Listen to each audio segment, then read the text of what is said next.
Mismo si Pangulo Aquino na ang nagsabing balak niyang palitan si DILG Undersecretary Rico Puno sa katauhan ni PNP Chief Nicanor Bartolome. Kinumpirma rin ng Pangulo na siyang nagutos kay Puno na i-secure noon ang opisina ni dating DILG Secretary Jesse Robredo at nilinaw ng Pangulo na wala pa siyang nakukuhang opisyal na ulat na nagdadawit kay Puno sa isang kontrobersya mula sa Vladivostok, Russia. Nakatutok si Sandra Aguinaldo.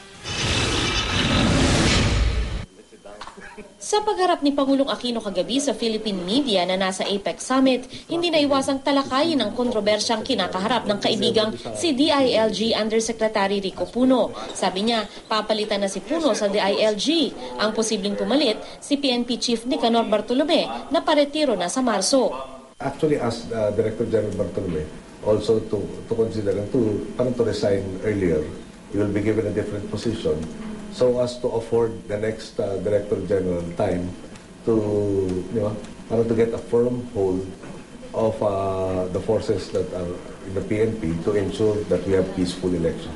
Sinabi ito ng Pangulo sa gitna ng mga ulat na inimbestigahan si Puno noon ni dating DILG Secretary Jesse Robredo. Posible raw na bigyan ng Pangulo ng ibang pwesto si Puno. Gayunpaman, pinagtanggol niya si Puno sa mga balitang sinubukan nitong kunin ang mga confidential document ni Robredo. I instructed him to seal the office of Secretary Robredo to ensure that yung all of these records will be left intact.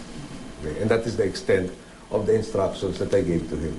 Wala raw masama kung si Puno ang inutusan dahil siya naman ang DILG Undersecretary. Marahil, nagkusa na raw si Puno na pumunta sa kondo ni Robredo kahit opisina lang ang kanyang pinasecure. Paliwanag ng Pangulo, ang inimbestigahan ni Robredo ay ang proseso ng procurement ng baril para sa PNP na nasa pangangasiwa ni Puno bilang DILG Undersecretary. May winning bidder na ito noong Hunyo, pero kalaunay napawalang bisa dahil umano sa kakulangan ng papeles. Ayon sa Pangulo, pinahinto niya ang deal pero natuloy pa rin ang testing ng mga baril. Maalam sa baril ang Pangulo at sa sarili raw niyang research, mapapamahal ang gobyerno sa kontratang yun. Gaano ka-involved po si Yusek Puno dun sa transaction na yun? Only as far as kailangan ko i-check, no? A lot of pertinent data. Pero, kasi parang bang, number one, he's knowledgeable. Yung number two, he's my eyes and ears. Number three, di ba parang gusto ko ma-evaluate kung gaano ba ka-diligent siya doon sa pag-meet ng mga utos. Pero paglilinaw ng Pangulo, wala pa siyang nabasang final report mula kay Robredo na nagdadawit kay Puno. Siyempre may presumption naman of innocence until proven otherwise. Uminit noon ang pangalan ni Yusek Puno sa umunoy palpak na paghawak niya sa Manila bus hostage crisis. Sa listahan ng mga isinumite sa Senado ni retired Archbishop Oscar Cruz, nakasama ang pangalan ni Puno sa umunoy recipients o tumatanggap ng weteng payola. Pinabulaanan na ito ni Puno. Kilalang malapit na kaibigan at shooting buddy ng Pangulo si Puno sa umunoy 2 paksyon sa Malacanang, kabilang si Puno sa Samar Group, kasama si Executive Secretary Paquito Ochoa Jr.